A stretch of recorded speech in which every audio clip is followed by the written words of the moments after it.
Welcome to Voodoo Whiskey Gaming, and this is my late review of Sherlock Holmes, the Devil's Daughter. I played on the Xbox Series X via backwards compatibility. It's also available on the Xbox One, PS4, and PC. So it's available on basically everything right now because of backwards compatibility and whatnot. So obviously you play as Sherlock Holmes, unsurprisingly. One thing that is unique and kind of gameplay related is that you can also play as multiple characters in his world throughout different missions. But obviously the primary focus is Sherlock Holmes, and not unlike the previous game, it feels like it's made up of a bunch of cases that don't really have much to do with the title. There is, of course, an overarching story, and it really all comes together, or at least those little bits of overarching story come together at the very end.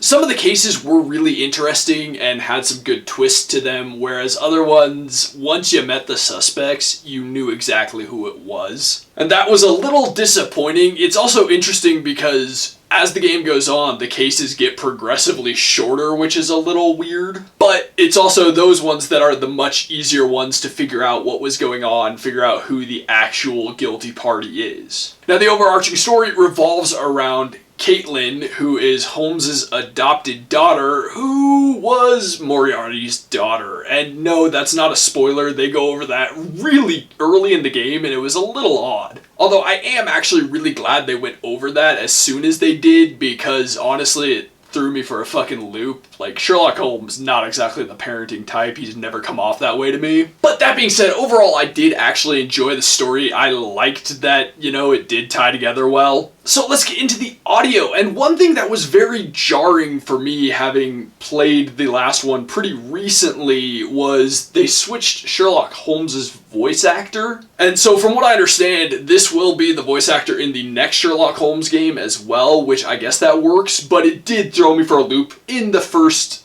case or so, but then I got used to it. And I'll say I think the voiceover work was well done in this game. I actually really enjoyed most of it. There were a couple where, not so good. But for the most part, everyone did a good job, so I was impressed with that. Now, as for the music in the game, I think it fit well. I don't think I will remember it, but like I said, it worked well. When there was action-y stuff going on, when there was stealth stuff going on, it fit well with whatever was going on at the time. As for the rest of the sound effects, I think they're good. There are a few that are just not as high quality as they could be, but overall I think the sound effects work well in the game. But let's get into the gameplay mechanics and whatnot, and this is a third person or first person if you choose to be, mostly puzzle-solving investigative game. I really don't know how to categorize it. But obviously it's broken down into individual cases. There are things in between them, but each case, you get some new puzzles with every case, or the puzzles that, you've experienced in previous cases evolve. There are a few quick time event action sequences, which is how most action sequences in the game really take place. Or all, now that I think about it. But the puzzles are really kind of at the core of the gameplay mechanics, and I will say some are better than others. Some just run on a little too long. But I do like a lot of the puzzle solving, especially when you're investigating things, looking at them, turning them around, seeing what's on them, and then putting the clues together in your brain as well is really cool, as well as when you're looking over a person to profile them.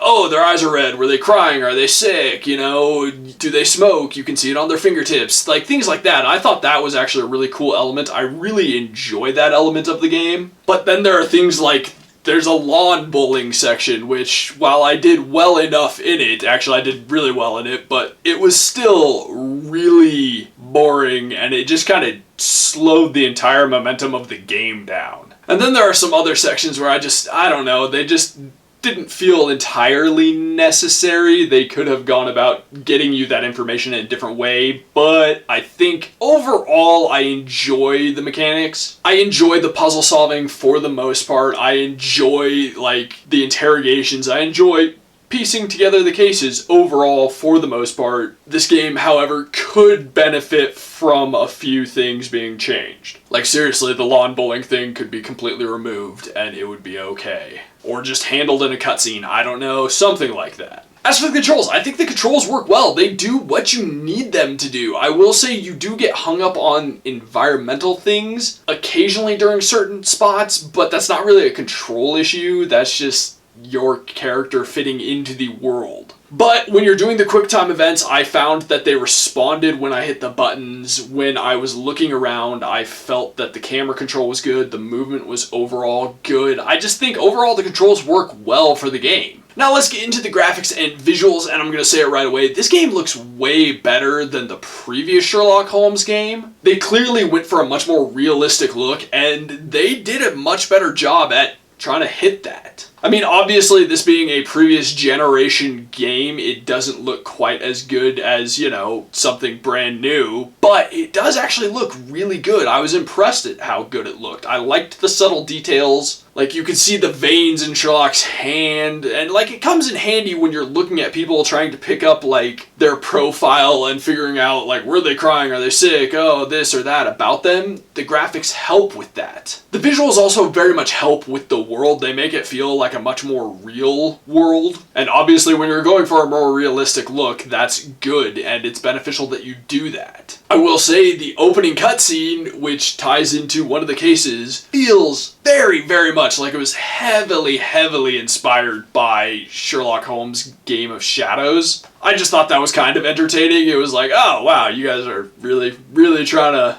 you know, ape that. Not to say that's actually a bad thing by any stretch, I just thought it was kind of amusing. I am actually a fan of the more hyper-realistic look that they have gone for in this game than the previous game. I'm curious to see what the next game will look like, because I know there is one coming. So to wrap this up, I am going to lay my biggest complaint out right here, right now. I was playing this on the Xbox Series X, so fast console. This game had some of the worst loading times I've experienced. I mean, I have played some much larger, much better looking games, and they have loaded far faster than this game, and this game has really inconsistent load times. It could take up to a minute to get to some places, and then others it'll be like 30 seconds, but still, I'm playing on the Series X.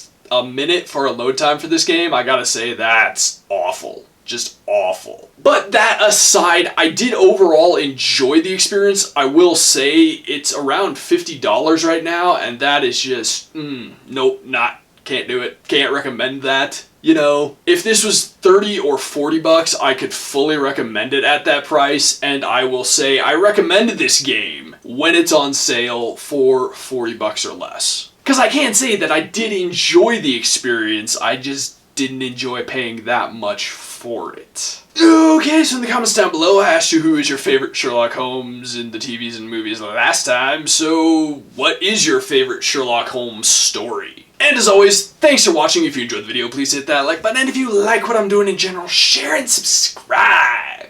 Have a good one.